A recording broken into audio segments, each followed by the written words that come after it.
Okay, so if you're in calculus, you might get into a section where you're starting to use information about trig values to do calculus problems. Before we start to do that, here's a very quick review of the unit circle and some trig identities. So the first part is just looking at the unit circle and just remembering that the unit circle relates degrees and radians, and there is that quick formula if you want to go between the two, that pi and 180 is your conversion. So if you have radians, you would multiply by 180 over pi, and if you had degrees, you'd multiply by pi over 180.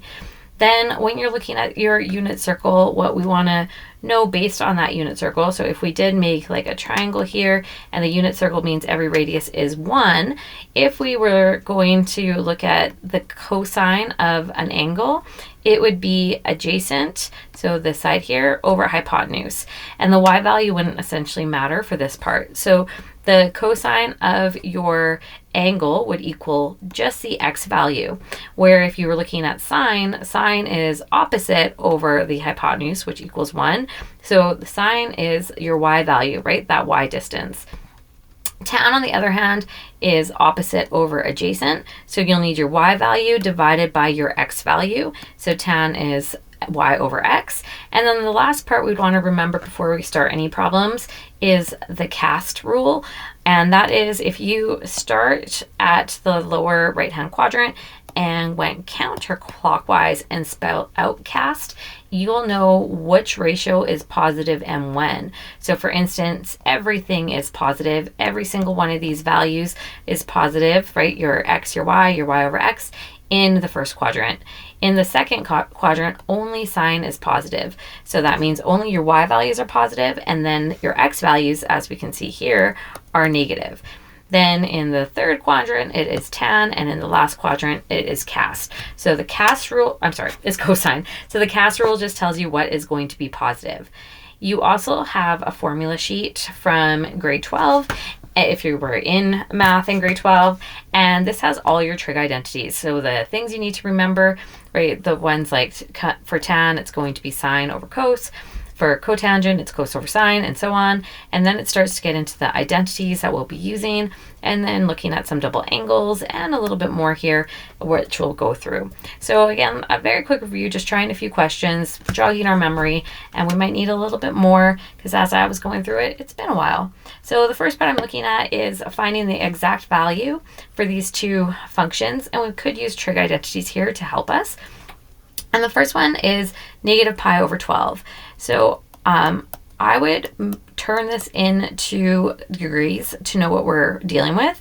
So to turn it into 2 degrees, we're going to multiply by 180 over pi and plug that in, and you'll get negative 15 degrees. Now, if you drew out your little grid here and you filled in negative 15, it is going to be this little part right here, that's negative 15. But when we look at cosine, we know cosine is going to be positive in the fourth and first quadrant. So we can view this 15 degrees as positive 15. So we can say that the cosine of negative pi over 12 will equal the cosine of positive pi over 12. Now, looking at that 15 degrees, if you do look at your unit circle, and if I went back there, we wouldn't see 15 on it. So we can use a trig identity of cosine of 45 minus 30. So I'm getting 2 angles in here because if I subtract that, it would equal 15. And then use that trig identity that would expand this out, right? So if I went back up for a second, there is that cosine of, if you had an angle minus another angle, would equal all of this. So if we expand this out, we would get cosine of 45 times cos of 30 plus sine of 45 times sine of 30. Then we can go back to the unit circle, and we know if we're looking at cos values, we are looking for the x value. So if I went back to my unit circle, which is up here, and I look at 45 and I get my x value, and I would also need my x value for the cos of 30, and I can fill that in. So I can go back down, sorry about that, I can go back down and say that the cos of 45, that equals root 2 over 2, right? It's going to be the x value at that point. Then the cos of 30 is going to equal root 3 over 2, and we're multiplying. Then we're going to add in the sine of 45, so the y value at 45, and that will be root 2 over 2. And then we're going to multiply this by the sine of 30, which is 1 over 2. Now we can go ahead and simplify this expression. And simplified, I'm getting root 2 times root 3 plus 1 over 4. And if you simplify this a different way and you're not getting the same expression, check your calculator. Plug in what your calculator has, plug in what I have, and see if they're the same. Because I'm noticing there was quite a few ways to come up with an expression and they were all equivalent. So we just want to make sure we can get to that same point just in case it wasn't the same. Now the next one, we have tan of 67 minus tan of 22, and we're dividing by 1 plus tan of 67 times the tan of 22. So if we can look at our trig ratios, and then there is that one for tan, we can see that we can simplify this expression quite easily by taking the tan of the first angle given, right, that theta there, and I think that's theta alpha. Anyways, so tan of 67, and subtract the tan of beta, and the beta would be 22. If you plug this into your calculator, you're going to get the tan of 45. By calculator, I mean just subtract this. So you'll get tan of 45. And if you look at the tan value and go back up for a second, right, at 45 degrees, your x and y are the same. Okay, going too far. So at 45 degrees, your x value and your y value are the same. So you'd have root 2 over 2 divided by root 2 over 2, and anything divided by itself is just 1. So, right, root 2 over 2 divided by root 2 over 2, and this simplifies to 1. So with this, we definitely want to know how to use the unit circle. We also want to remember some of those trig identities. Now, another one that you can sometimes get is where you might have to draw a little bit out. So for this one, we have if the sine of x is 12 over 13 in the interval from 0 to pi over 2, and the cos of y is 4 over 5 in the interval of negative pi over 2 to 0, find the value of sine of 2x minus y. So it looks a little bit tricky here, but it's actually not the worst. So if I just plug in some information, so on my grid here, if I had an angle, this is telling me in the first quadrant from 0 to pi over 2, I can draw a triangle essentially. And in my triangle, I would have sine is opposite over hypotenuse. I could also figure out that missing value if I needed it. And then I can move on to my next part, and that is telling me, so this one's going to be x, that the cos of y is 4 over 5, but we're going from 0 to negative pi over 2. So we're going clockwise, making it negative. And if I drew this out, and obviously this is not to scale, then cosine is adjacent, so this would be 4, and these triangles do not relate, the top to the bottom, and my hypotenuse is 5. So I have that, and if I need to find those missing values based on my triangle with the angle x and my triangle with angle y, I can. So now I'm going to write out, based on this, that I have sine of 2 times x minus y, and realize that this is a double angle. So I can look at my formula sheet and replace this with 2 times sine of x minus y, and then times the cos of x minus y. And now I'm going to split this up into some more ratios.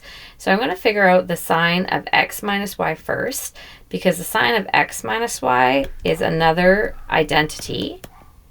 And that is the sine of x times the cos of y minus the cos of x times the sine of y. So now I can go fill in some numbers. The sine of x, well, we already knew that, is 12 over 13. So we have 12 over 13 times the cos of y, again, we already knew that, is 4 over 5. Now I'm going to subtract the cos of x. So the cosine of x is adjacent over hypotenuse. So I'd have to do a quick calculation, and I would find out for my top triangle, my adjacent side is 5, and you can just use Pythagorean for that. And your hypotenuse is 13. And then you're multiplying it by the sine of y. So here for y, your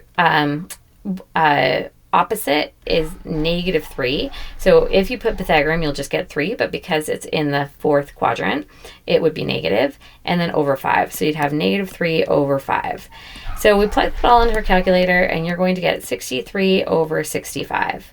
Now we're doing the same thing if I expand out cos of x minus y. So cos of x minus y ends up being the cos of x times the cos of y plus the sine of x times the sine of y. And with that same reasoning, I'm just going to plug those values in. So the cos of x is 5 over 13. The cos of y is 4 over 5. The sine of x is 12 over 13. The sine of y is -3 over 5. And you simplify this, you'll get -16 over 65. So now we know what the sine of x minus y is. Whoopsie. Go back for a second. How do I go back? Where is it? Oh, okay. I'm just going to go rewrite this since that one. And that one, and that one. Nope. Okay, never mind. I'm just going to rewrite it. So I was at the point where I had that 2 sine of x minus y, which we've calculated, times the cos of x minus y, which we've calculated. So I'm going to go back and replace these values in. So I'm going to have 2 times sine of x minus y was 63 over 65. And then times the cos of x minus y, which was -16 over 65. And it's an easy calculation, and I'll just write it over here. And you'll end up with -2016 over 4,225. Sorry about that messiness at the end, but I hope you were able to follow. So the very last one I think I'll just take a quick look at doing is, I should say given. So we get that. So it's finding the value of tan of 2x in the interval of pi over 2 to pi, so from 90 to 180, given that the secant of x is -5 over 4. So first of all, just kind of taking a quick look, pi over 2, so we're in this area over here. We're trying to figure out the tan of 2x in that area. So if I call this x here and try to figure that out, I know that the secant is going to be cosine flipped. So the cos of x is going to be -4 over 5. And when I'm looking at this, my denominator or my adjacent side is negative, and my hypotenuse is 5. So I have that written down. Then I know that the tan, I should actually add one more here, that the sine of x, because for tan, I'll need everything, that the sine of x is going to be opposite, so this side here over adjacent. So I go ahead and use Pythagorean to find that that side is +3, and that's going to equal 3 over 5. So now if I just want the tan of just x, that's going to equal 3 over 5 divided by -4 over 5. Once you divide and simplify, this will be equal to -3 over 4. So I've done a bunch of information here, found tan of x. Now I can use the identity tan of 2x, just getting it from your chart, your formula sheet, is tan of x, 2 times tan of x divided by 1 minus tan squared x. So I'm going to go ahead and plug in those values. 2 times -3 over 4, because again, we know what tan of x equals, divided by 1 minus -3 over 4, but this value needs to be squared. So I go ahead and plug that in and simplify, and I get -24 over 7. So that's our little recap of just using the unit circle with some trig identities. I might do another practice with just some more of review of what you should know from grade 12, but we also will move on to some actual calculus using trig. So please stay tuned. If you are in calculus or chemistry, please check out my channel with links to websites that show all the lessons for calculus and chem that I've done so far. Chemistry, it's the entire unit of high school chem, and for calculus, I'm still working on it, but going through, most of it is done. If you've followed me this long, thanks for watching. Please subscribe, and if there's any other video I can ever do for you, just let me know in the comments.